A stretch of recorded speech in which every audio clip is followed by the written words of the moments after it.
Selamat hari Paskah, selamat malam semua. Salam damai sejahtera bagi bangsa dan negaraku. Kami akan mendengarkan lagu judulnya Mengenal Dia untuk kami bagikan sesama.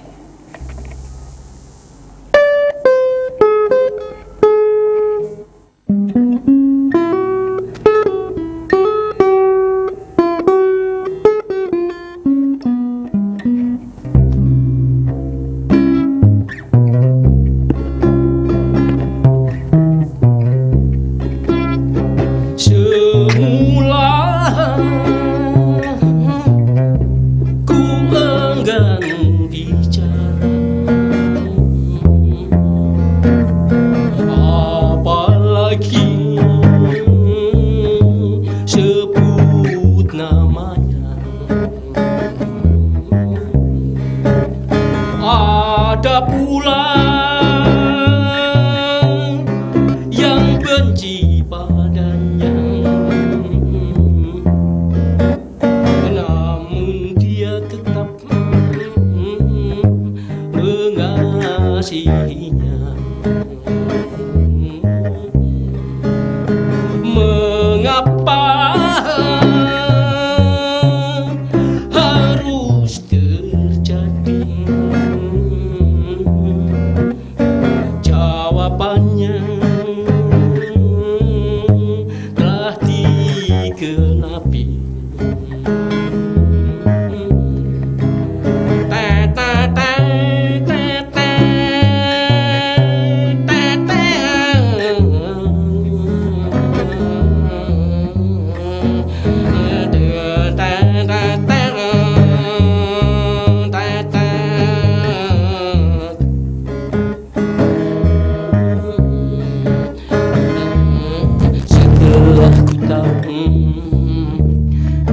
Ku terpanggil padanya, hidupku semua pasrahkan padanya. Marilah berhimpun, sembah sujud kepadanya. Tuhan Yesus kasih Allah Bapa, tentram dan damai kekal selamanya.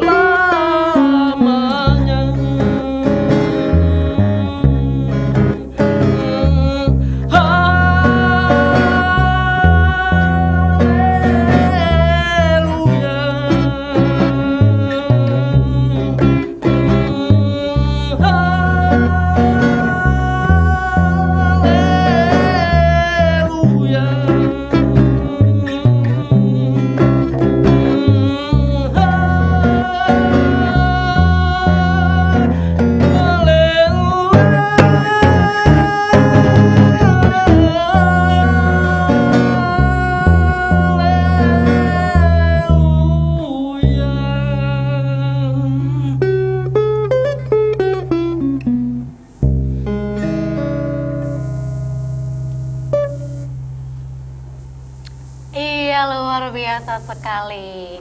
Halo, selamat malam pemirsa. Jumpa lagi dengan saya Pepilia dalam acara Biang Lala Sastra. Bersastra kita bahagia. Oke pemirsa, kalau tadi openingnya kita sudah dibuka dengan performance dari Mbah Win Gotik nih, dengan judul Mengenal Dia. Oke, sangat luar biasa sekali. Dan pemirsa, untuk malam ini kita akan membahas tema yaitu puisi religi. Apa sih puisi religi? Nah, nanti kita akan berbincangkan dengan dua narasumber kita. Sebelumnya kita sapa dulu, yang pertama narasumber kita ada Bapak Heru Mugiarso MPD. Ini adalah pegiat sastra. Halo, selamat malam Pak Heru. Selamat malam Mbak Bibi. Bagaimana kabarnya Pak Heru? Alhamdulillah, sehat. Oke, sehat ya. Kemudian untuk yang kedua ada Pak Didi MS nih, adalah sastrawan kita yang selalu menemani kita dalam acara Biang Lala Sastra. Halo Pak Didi, selamat malam Pak Didi. Selamat malam Vivi dan para pemirsa yang berbahagia. Dan sebelum lupa, saya dan anggota Biang Lala Sastra mengucapkan selamat merayakan Paskah bagi para pemirsa yang merayakan. Oke, sebelum kita membahas mengenai tema kita puisi religi, saya ingin bertanya-tanya dengan Mbah Win Gotik nih. Halo Mbah Win Gotik. Selamat malam. Sehat, salam sejahtera. Tuhan memberkati kita semua. Sepertinya saya lihat dari sini Mbah Win Gotik itu masih energik sekali untuk bermain gitarnya dan juga bernyanyi. Kira-kira Mbah Win ini sudah berapa lama sih Mbah bernyanyi? Suka bernyanyi itu? Mulai kapan? Begini ya, ini saya kira untuk mengingat itu, ini perjalanan mengalir saja dengan hidup saya. Jadi saya kira hidup berkesenian itu bisa diwadahi di mana saja kalau bisa mengkreasi sesuatu, mungkin lagu, mungkin puisi, mungkin tarian, mungkin lukisan. Di antaranya seni itu kami terwadahi Mbak. Jadi melukis saya diwadahi dengan pelukis, di mana mengenal saya Gotik, dari sastra Mas Didi, teman-teman sel-sel sastra di Semarang itu juga mengenal dan menerima saya. Sebetulnya saya itu tanda ketik bukan akademi, jadi mungkin kayak keluar dari batu aja, jadi jadi perjalanan hidup diterima. Dari nyanyian saya punya grup namanya Gilo-Gilo Blues ya, kami ambil dari kata gilo-gilo itu adalah penjual jajanan kue-kue makanan di Simpang 5, jadi bermacam-macam makanan, musik pun begitu. Gilo-Gilo Blues itu pernah kami recording dan pernah kami tampil, bisa dibuka di SoundCloud Mbah.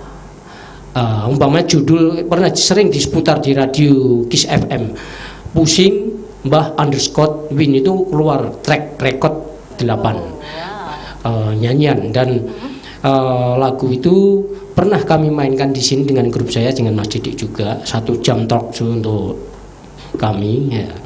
Jadi perjalanan kami di situ musik ada. Kalau mengenal musik bisa melalui Facebook juga, ARTGOTTC, nanti ada di situ akun-akun musik YouTube dan segala.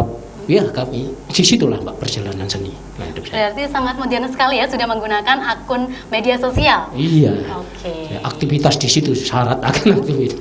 Oke, luar biasa sekali Mbak Wi. Ya saya belajar. Ya mungkin ada kurang midnya, mungkin untuk gitar kan mengalir sendirinya. Apalagi gitar tua gini ya. Ada loh gitar saya mungkin baru banyak, tapi ini gitar membawa filosofis yang dalam dengan kehidupan saya. Bahkan dengan istri saya pun, nyun sewu, maaf kata saya terlalu ekstrim ya, saya lebih setia dengan sayang dengan gitar saya Mbak. Oke. Soalnya begini, kalau istri ada butik, kita tanggung jawab, harus memenuhi syarat tentang sosial hidupnya, menghidupi, memberi makan dan masker, bla bla bla bla. Tapi kalau gitar tidak menuntut, anehnya di situ. Gitar ini bahkan bisa dituntut. Ayo cari duit, tukang ngamen itu mencukupi. Oke, bisa ya? Iya, mencukupi lah. Ini bisa nuntut. Tidur pun dengan saya, dia tidak mengeluh, bisa menghibur. Itu memang konkret. Bisa dikatakan ada ini celetuk seorang ojek, seorang supir taksi. Wah, kalau saya bisa ngamen, saya lebih baik ngamen.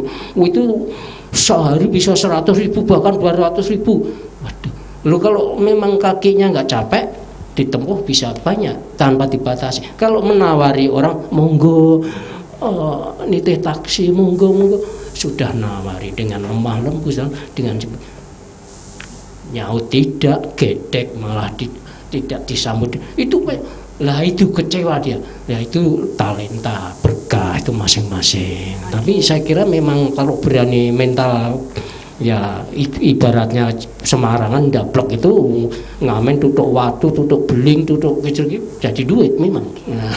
Adalah sejarah dari hidupnya Hidup. Mbak Win. Oke, terima kasih Mbak Win untuk informasi dan juga makna dari gitar tersebut tadi kepada pemirsa. Oke, kita lanjutkan ke tema kita malam ini pemirsa. Kita akan bahas mengenai puisi religi. Apa sih puisi religi itu?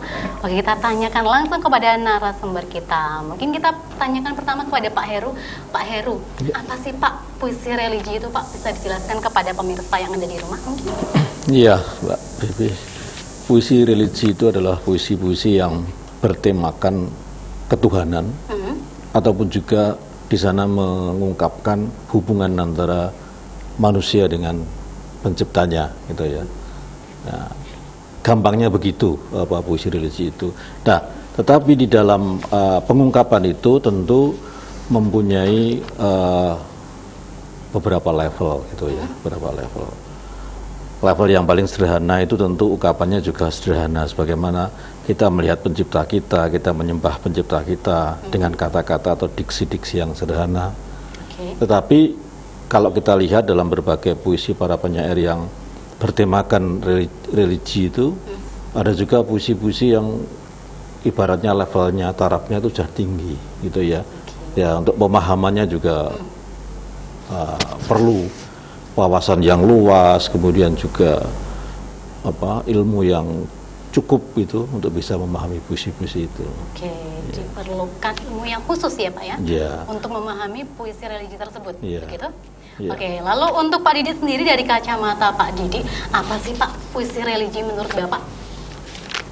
Kalau menurut saya ya Mbak Vivi ya, jadi seniman itu kan semua orang tahu hidupnya pola hidupnya aneh ya, semaunya sendiri ya.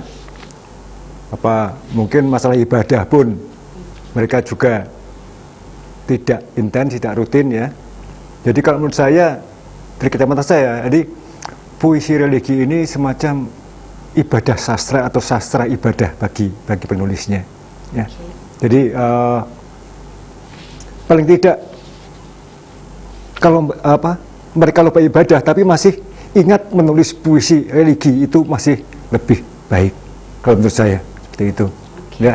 Memang tidak harus sesuai dengan iman yang dianutnya ya, karena ada beberapa penulis juga yang menulis puisi religi tapi tentang agama lain ya. Seperti tadi Mas Heru sudah menyebutkan ada Hairil Anwar dan Joko Minurbo ya, walaupun agak beling-beling ya, agak beling diksinya, kalimatnya. Kemudian ada lagi menantunya Gusmus, itu Mas Ulil ya, itu juga menulis puisi tentang religi, tentang Kristiani juga. Hanya terus terang kalau saya sendiri sebagai orang Nasrani belum berani menulis puisi religi tentang agama lain karena takut nanti salah ya. Jadi selama ini Pak Didi belum berani untuk menulis puisi? Untuk agama sendiri saya iya, tapi untuk agama lain belum berani. Untuk agama sendiri iya, tapi untuk agama lain belum ya Pak? Belum berani ya. Lalu mengapa sih Pak disebut puisi religi? Mungkin dari Pak Heru dulu. Mengapa sih Pak kok disebut puisi religi? Puisi keagamaan saja begitu loh. Iya. Religi kan suatu istilah ya Mbak ya. Nah, kalau kita cari padanan kamusnya itu adalah keyakinan terhadap sesuatu yang adikodrati, yaitu pencipta kita. Mengatakan Tuhan, ada yang mengatakan Allah, ada yang mengatakan Allah, ada yang mengatakan Yahweh, yang widiwasa dan sebagainya gitu ya. Nah, saya tertarik dengan apa yang dikemukakan oleh Mas Didi tadi.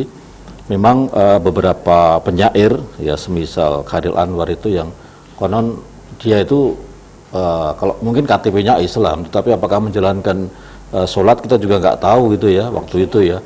Tapi dia bisa misalnya saja menulis puisi berjudul doa yang oleh beberapa kritikus dinilai sebagai puisi yang religius gitu ya. Nah sebenarnya kan kalau dalam tataran teori teologi itu kan ada namanya dimensi isotermis sama eksotermis gitu. Artinya agama itu ada yang sisinya eksotermis itu adalah ibadah-ibadah ritual, tapi yang isotermis itu adalah hakikat dari agama itu. Jadi ada kemungkinan bahwa orang yang bagus secara ritual, tetapi belum tentu dia itu mampu betul-betul menghayati secara hakiki apa yang diimaninya. Misalnya saja, ya maaf, sekarang ini banyak orang yang menjalankan ibadahnya, tetapi ya tetap menjalankan korupsi, menjalankan perilaku-perilaku yang intoleran kepada orang lain, kepada penganut agama yang lain dan sebagainya. Itu kan ya seperti mengingkari begitu ya. Nah ini yang saya kira ada juga yang maaf dia memang tidak khusyuk di dalam menjalankan ritualnya, ibadah ritualnya, tetapi dia itu memiliki menghayati betul tentang hakikat keagamaannya, sehingga yang muncul adalah perilaku-perilakunya yang sangat toleran kepada sesama, berbelas kasih kepada sesama, meskipun mungkin dibandingkan dengan orang yang lain yang dikatakan salah ritual itu dia tidak sekhusyuk atau seintens orang itu. Nah ini yang saya kira kita menjadikan suatu acuan bagi kita untuk memahami di sini.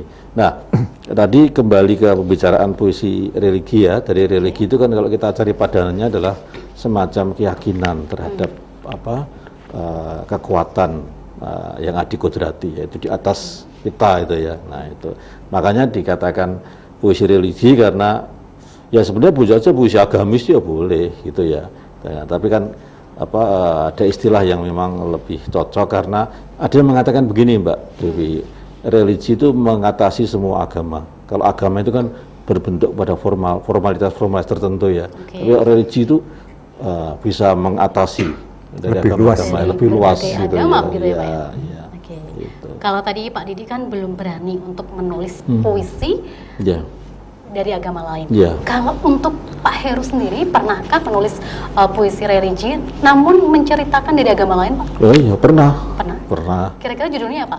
Ya mungkin yang dibawa Pak Didi tadi buku saya memberi judulnya itu adalah Sola Dei.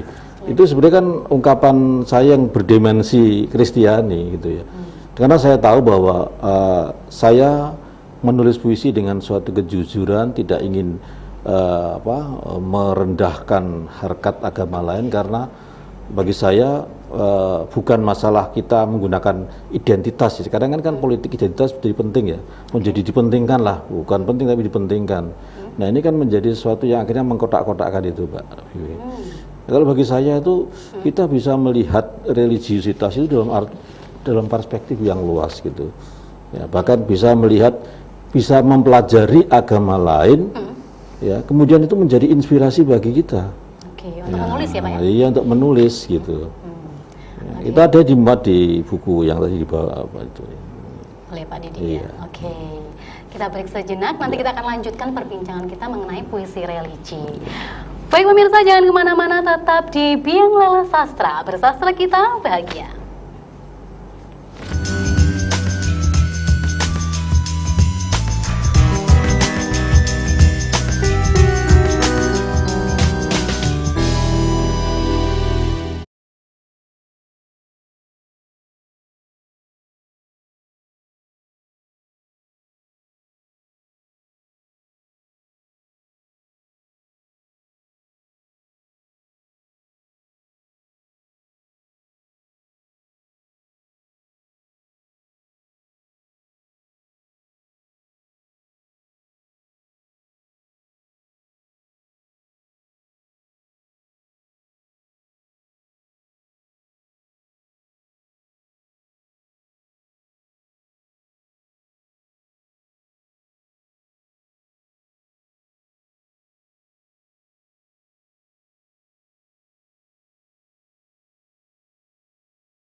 Halo pemirsa, masih setia bersama kami dalam acara Biang Lala Sastra.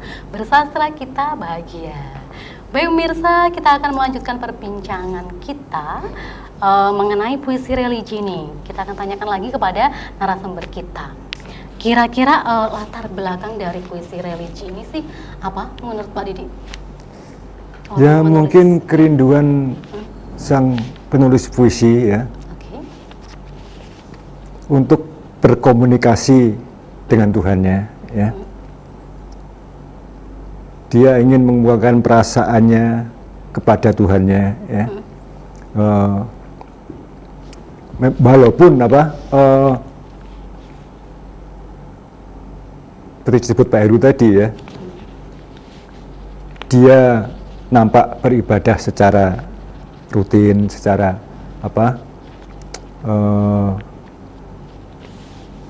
intens ya, tetapi kan belum tentu juga di hati ini betul tidak ibadahnya kan gitu ya. Ya mungkin dia merasa masih kurang dengan ibadah yang ada, entah itu di masjid, di gereja, di kelenteng, di rumah ibadah manapun ya, mungkin dia merasa kurang, akhirnya dia beribadah lewat karya sastra ya. Itu yang ada di bayangan saya seperti itu ya. Tapi faktanya bagaimana? Ya yang tahu tentu saja hanya penulisnya ya. Ya. Karena kan kadang ada orang juga yang ingin menutupi hal yang tidak baik, dia mengemukakan yang baik ya. Tetapi mudah-mudahan kalau orang sastra kebanyakan orang jujur ya. Karena memang puisi itu harus menuliskan kejujuran, tidak boleh bohong. Ya. Puisi harus kejujuran. Harus kejujuran, tidak boleh bohong, tidak boleh ngarang. Ya. Jadi mudah-mudahan jadi puisi-puisi religi yang ada itu betul-betul mencerminkan hati nurani penulisnya ya. Baik itu oleh penyair lama sekelas Hairul Anwar ya, W.S. Rendra, ada Remi Silado, ada Joko Pinurbo yang masuk angkatan baru ya, dan juga masih banyak lagi ya, termasuk yang tadi saya sebut menantunya Gus Mus itu Mas Ulil ya. Ya. Lalu dari pandangan Pak Heru sendiri nih Pak, mengenai latar belakang dari adanya puisi religi ini tuh apa sih Pak? Iya. Latar belakang dari mana kira-kira? Ini pertanyaan Mbak Vivi kepada saya sebagai seorang penulis atau sebagai seorang yang melihat fenomena itu? Melihat dari fenomena tersebut Pak. Bukan sebagai seorang penulis yang pernah menulis puisi religi ya. Oke. Ya, jadi saya melihat fenomena kenapa seorang penyair menulis puisi-puisi religi. Tadi kalau dikatakan oleh Mas Didi bahwa di situ ada ibadah ya, untuk ibadah ya. Nah, kalau di dalam di dalam agama Islam ya, itu kan ada yang namanya hidayah itu ya. Ya. Saya percaya bahwa senakal-nakalnya, sembeling-belingnya seorang penyair ya, ketika kemudian dia tersentuh oleh sesuatu yang sifatnya itu mengingatkan dia kepada penciptanya, dia akan terdorong untuk menuliskan itu gitu. Nah, kalau dalam bahasa di agama Islam kan hidayah, itu ada hidayah masuk di situ, petunjuk. Nah itu kemudian dia menuliskan puisi itu melalui perenungan, pengendapan dan sebagainya gitu. Nah saya berani mengatakan bahwa senakal-nakalnya penyair itu pasti ada di dalam lubuk hati yang paling dalam itu sikap religiusitas gitu loh. Ya, hanya kadang-kadang dia itu tidak menampakkan itu dalam format yang sangat formalitas, misalnya jadi ibadah ritual dan sebagainya. Ya, karena saya juga bergaul dengan banyak teman-teman yang para penyair, dia memang mungkin belum menjalankan ibadah sholat 5 waktu. Tapi kalau saya berbicara dengan dia, saya melihat sikapnya, dia itu jujur, dia itu baik. Itu kan sebenarnya kan pencerminan dari dari sifat seorang yang religius gitu loh. Gitu. Jadi tapi sebaliknya ada orang yang tadi saya katakan sholatnya rajin, kemudian ngajinya rajin, tetapi perilakunya itu belum menggambarkan dia sebagai seorang yang religius gitu ya. Suka mengerasani orang, kemudian membenci dan dendam pada orang, menyebar hoax gitu ya. Jadi itu banyak kan sekarang itu ya. Ini kan dua hal yang saya kira kontras sekali. Nah, saya mempunyai keyakinan bahwa senakal-nakalnya seorang penyair itu dalam lubuk hatinya itu pasti ada namanya sinar ya, sinar keilahian yang itu akan membuat dia suatu saat akan tersadar lalu kemudian menulis itu lewat puisi gitu ya. Lalu contoh-contoh dari puisi religi Pak, mungkin Pak Heru akan membacakan atau iya, ini salah satu ya. Ini tadi yang sudah disinggung oleh Pak Didi, puisinya menantunya Gusmus itu, Mas Ulil Absar Abdallah itu. Dia seorang muslim tetapi dia menulis puisi tentang Jumat Agung ya Mas ya. Paskah ya. Paskah itu. Tentang kematian Yesus Kristus gitu ya. Kan saya bacakan. Ia yang rebah di pangkuan perawan suci, bangkit setelah 3 hari melawan mati. Ia yang lemah menghidupkan harapan yang nyaris punah. Ia yang maha lemah, jasadnya menanggungkan derita kita. Ia yang maha lemah, deritanya menaklukkan raja-raja dunia. Ia yang jatuh cinta pada pagi setelah dirajam nyeri. Ia yang tengadah ke langit suci terbalut kain merah kirmizi. Cintailah aku. Mereka bertengkar tentang siapa yang mati di palang kayu. Aku tak tertarik pada debat ahli teologi. Darah yang mengucur itu lebih menyentuhku saat aku jumawa dengan imanku. Tubuh nyeri yang tergeletak di kayu itu terus mengingatkanku. Bahkan ia pun menderita bersama yang nista. Muhammadku, Yesusmu, Krisnamu, Buddhamu, Konfusiusmu, mereka semua guru-guruku yang mengajariku tentang keluasan dunia dan cinta. Penyakitmu, wahai kaum beriman, kalian mudah puas diri, bongah jumawa bagai burung merak. Kalian gemar menghakimi. Tubuh yang mengucur darah di kayu itu bukan burung merak. Ia mengajar tentang cinta untuk mereka yang disesatkan dan dinista. Penderitaan kadang mengajarmu tentang iman yang rendah hati. Huruf-huruf dalam kitab suci kerap membuatmu merasa paling suci.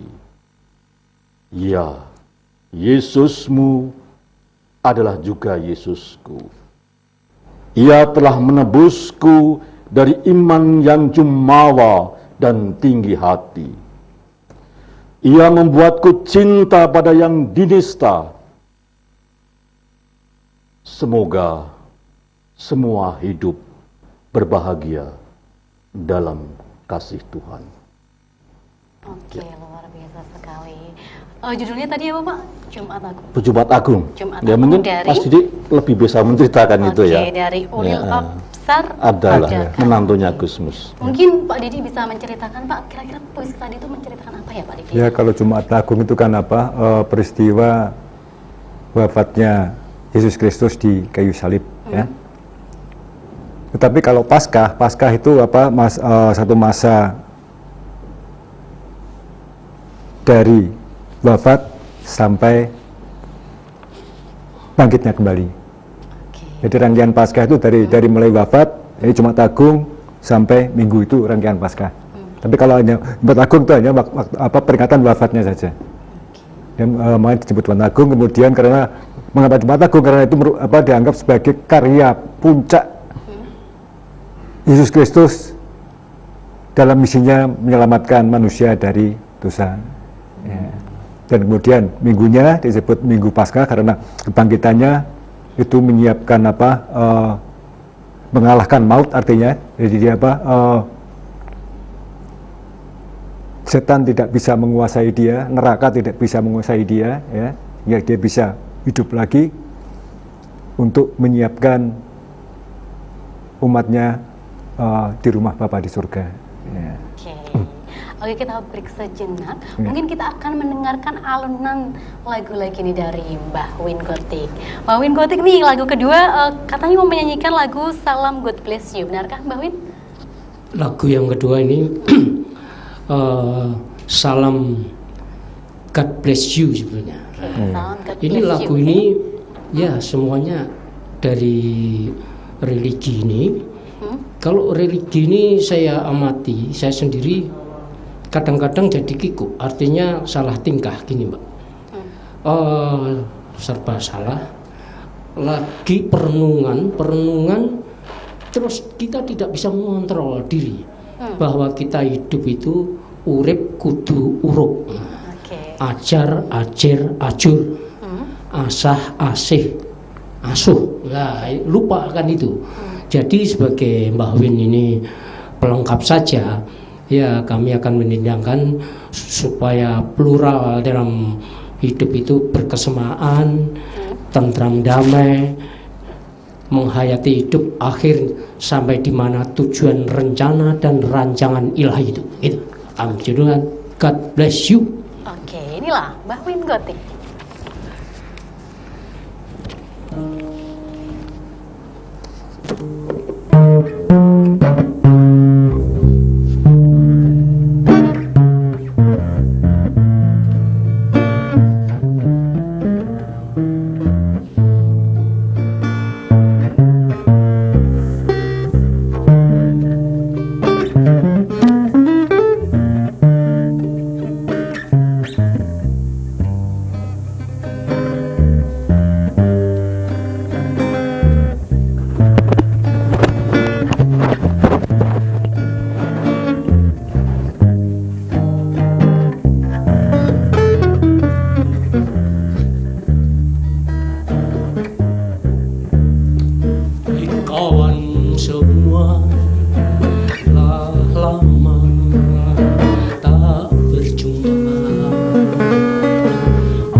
Cerita berbagi pelepas rinduku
bisa kita. ini penyampaian ya suatu dadakan. Jadi tadi saya merancang-rancang apa yang harus kami sampaikan. Dadakan ini ya, tapi luar biasa sekali loh Mbah ini. Oke. Mungkin untuk telinga musisi ya ada suatu miss-missnya, mungkin ada kekurangan lebihnya. Di sini kami terima dengan baik. Terima kasih sekali Mbak, cuman Mbak yang memuji. Mbak Vivi. Bolehlah habis ini mungkin diajarin main gitar Mbak Win. Iya. Oke. Oke. Bisa. Namun kalau pakai chord, pakai dengan partitur yang semestinya, ada musisi bilang, wah lagunya Mbah Win kalau diikuti harus beradaptasi dulu dengan beliau. Kalau perlu ngobrol dulu. Padahal itu sebuah ya intermezzo aja. Tapi memang ya begitu. Ada lagu-lagu saya yang sesuai dengan beatnya. Begitu Mbah. Monggo, nanti saya kalau diperkenankan Terima kasih Mbak Win sudah menghibur kita semua. Baik pemirsa, jangan kemana-mana karena usai jeda pariwara kita akan lanjutkan perbincangan kita kembali. Tetap di Biang Lala Sastra, bersastra kita bahagia.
Pemirsa, senang sekali masih bersama kami dalam acara Biang Lala Sastra. Bersastra kita bahagia. Baik pemirsa, kalau tadi kita sudah melihat satu contoh puisi religi, kita akan mendengarkan kembali puisi yang akan dibacakan oleh Pak Didi. Ini adalah salah satu contoh dari puisi religi juga. Benar ya Pak Didi ya? Iya Mbak. Oke, silakan Pak Didi. Ya. Kira-kira malam ini akan membacakan puisi yang berjudul apa? Saya akan membacakan karya W.S. Rindra yang berjudul Litani Domba Kudus. Saya ambil dari antologi Sajak Sepatu Tua dan Mazmur Mawar, tapi ini bagian keduanya yaitu Mazmur Mawar.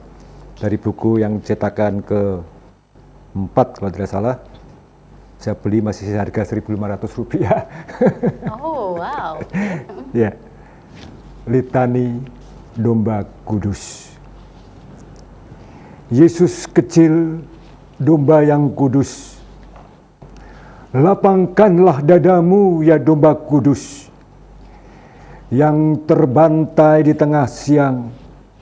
Limpahkanlah kiranya berkat-Mu bagai air, yang berdarah bagai anggur. Meluaplah ampun dari samudra kasih-Mu, yang menyala bagai kandil.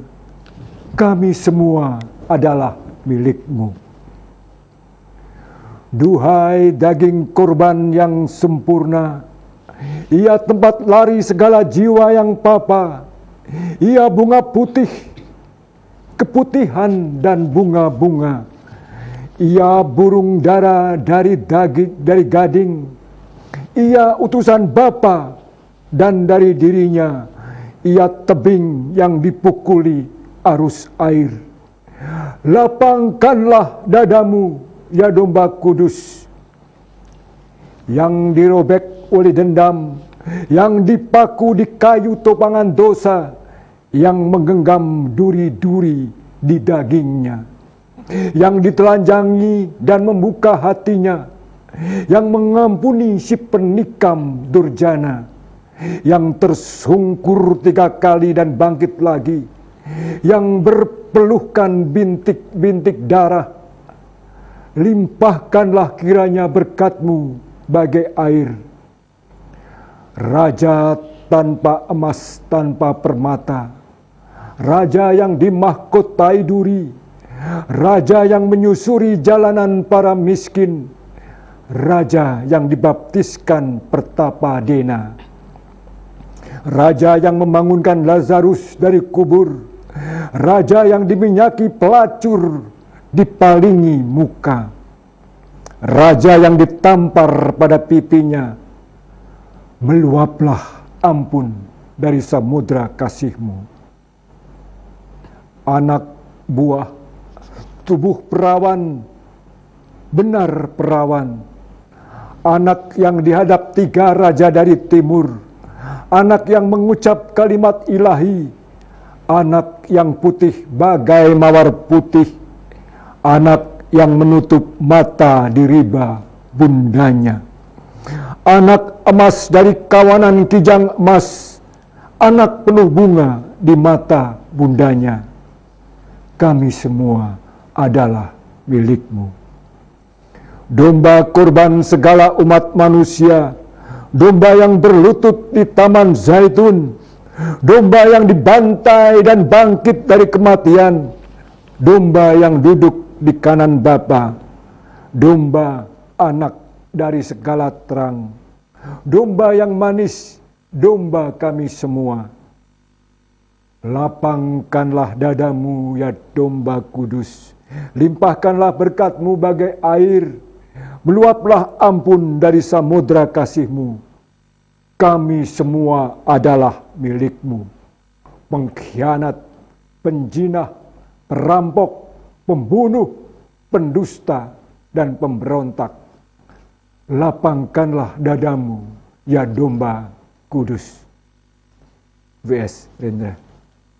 Oke. Dulu Pak Didi pernah mengatakan bahwa pendengar bisa berimajinasi sesuai dengan yang ia dengarkan, begitu ya Pak ya, saat mendengar puisi. Yang dibacanya. Oh, yang dibacanya, oke kan? Nah, kalau menurut Pak Didi sendiri dari Litani Domba Kudus ini, makna dibalik puisi tersebut apa menurut Pak Didi? Ya, karena ini sesuai dengan kepercayaan saya, jadi saya tahu persis ya.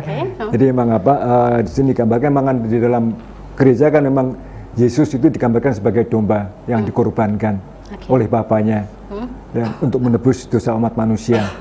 Intinya sekarang waktu itu ya manusia sudah berkubang dalam dosa. Dan manusia tidak, istilahnya tidak ingat kepada Tuhannya lagi. Manusia tidak mau bersahabat lagi dengan Tuhan, tidak mau istilahnya berdamai dengan Tuhan. Nah, dalam bahasa Jawanya Tuhan yang nyelondoi datang turun ke bumi dalam wujud Yesus ya, untuk mendekati manusia ya, agar manusia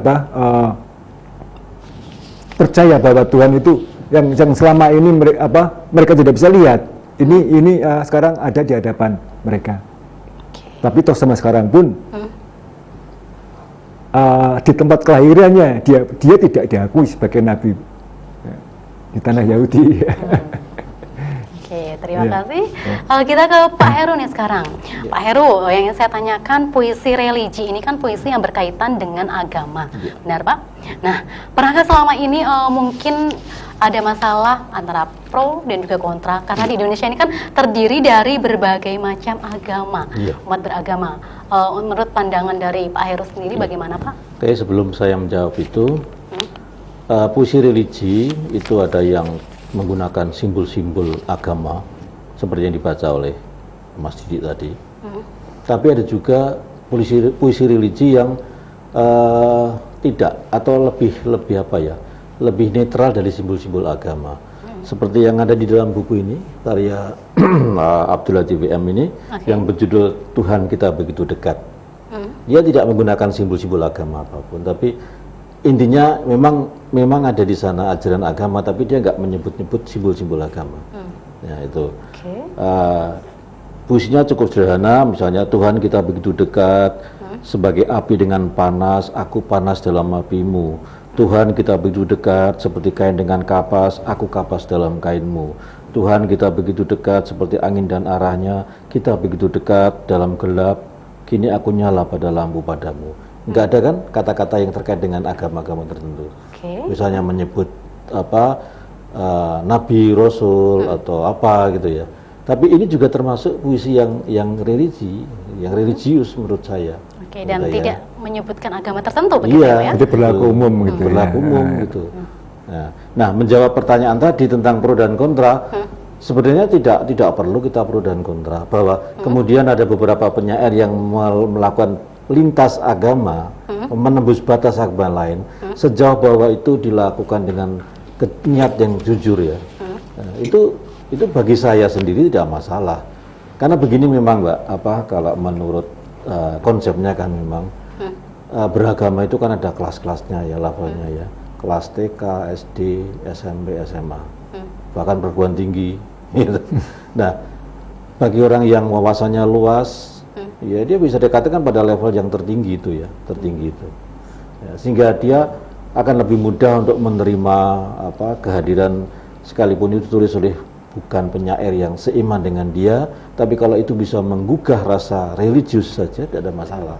Yang menjadi masalah adalah memang di dalam masyarakat kita masih banyak juga orang-orang yang level religiusitas, level agamanya itu dalam taraf yang rendah, sehingga sensitif sekali dengan masalah-masalah yang menyinggung tentang agamanya. Simbol agamanya dikritik sedikit atau dianu sedikit, dia protes, dia marah, dia demo dan sebagainya. Itu karena memang levelnya memang masih rendah. Ya. Kalau orang yang memiliki level agama dan religius yang tinggi, sebenarnya dia bisa melihat secara luas perspektif bahwa tidak perlu kita terlalu sensitif di dalam menyikapi hal yang semacam itu. Ya, seperti misalnya saja tadi menantu Gusmus itu ya, mulai seperti itu. Bagi orang yang levelnya tinggi religiusitasnya tidak masalah itu.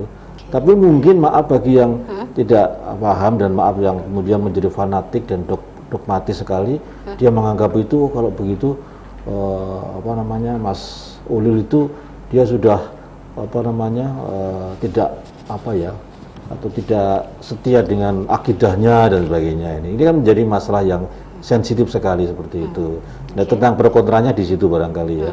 Jadi untuk membaca karya sastra yang memang religius dibutuhkan modal dasar, yaitu tadi harus mempunyai wawasan yang luas, perspektif yang luas, juga tingkat keimanan yang high level ya. High level ya, level tinggi ya, Pak ya. Tinggi itu. Kalau enggak nanti dia akan esensi tadi, esensi. Ini yang kurang, yang dikhawatirkan kurang bagus. Nah, itu. Ya. Jadi harus ada rasa toleransi juga ya antar umat beragama. Ya, ya, Pak ya. Toleransi itu sebenarnya sudah terwujud di dalam kehidupan kita. Karena apa? Ya karena memang keberagaman itu sesuatu yang niscaya dalam hidup kita, gitu loh. Wong soal makan aja kita berbeda, ini membahas keyakinan gitu ya. Itu tidak ada masalah. Cuman ya kata tadi, ketika kemudian diprovokasi dengan politik identitas itu ya, nah ini kemudian menjadi konflik yang kadang-kadang terkesan memang dihembus-hembuskan gitu ya. Karena terjadi benturan. Karena itu ya. Lalu untuk perkembangan dari puisi religi ini sendiri di Indonesia itu bagaimana dari mungkin kancah para sastrawan di Indonesia nih Pak? Ya kalau saya amati memang puisi-puisi religi yang pernah tercipta itu memang dibikin oleh para penyair-penyair pendahulu kita.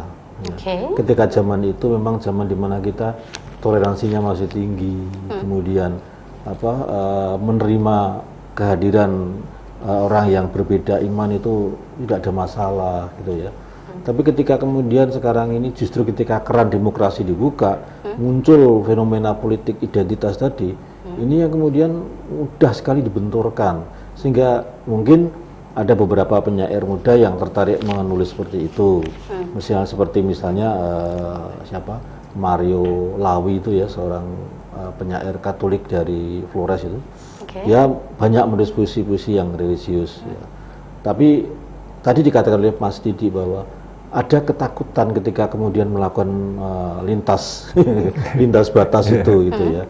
Padahal sebenarnya kalau masing-masing saling saling ini bukan saling menggaris tapi saling menyadari bahwa sejauh bahwa itu dilakukan dengan jujur, tidak ada maksud, dan kita positive thinking lah, jangan mencurigai bahwa dia menulis tentang agama kita itu berarti ada unsur penghinaan. Kalau penyair ya memang kalau betul-betul penyair dia jujur gitu ya, jujur gitu. Jadi kita harus bisa tadi menyikapi secara positif. Secara positif. Lalu dari Pak Didi sendiri nih Pak, perkembangan puisi religi ini dari teman-teman sastrawan di Indonesia ini bagaimana Pak selama ini? Kalau saya tidak akan melihat dari itu ya, tapi saya baru saja diminta lagi oleh salah sekolah SD ya untuk melatih muridnya lomba baca puisi. Ini saya gembira karena apa? Temanya religi. Religi. Ya, yang dipilih oleh panitianya ini. Jadi ada perkembangan baik ya tentang puisi religi. Anak-anak mulai dikenalkan. Sehingga nanti mereka juga dalam menulis puisi juga ada terkandung lirik-lirik yang religius yang akan membentuk budi pekerti mereka. Ini saya sangat senang. Hanya lombanya tidak langsung, tetapi pihak sekolah diminta untuk merekam dalam bentuk video dan dikirim ke panitianya. Ya. Seperti itu yang lombanya Pak ya? Iya.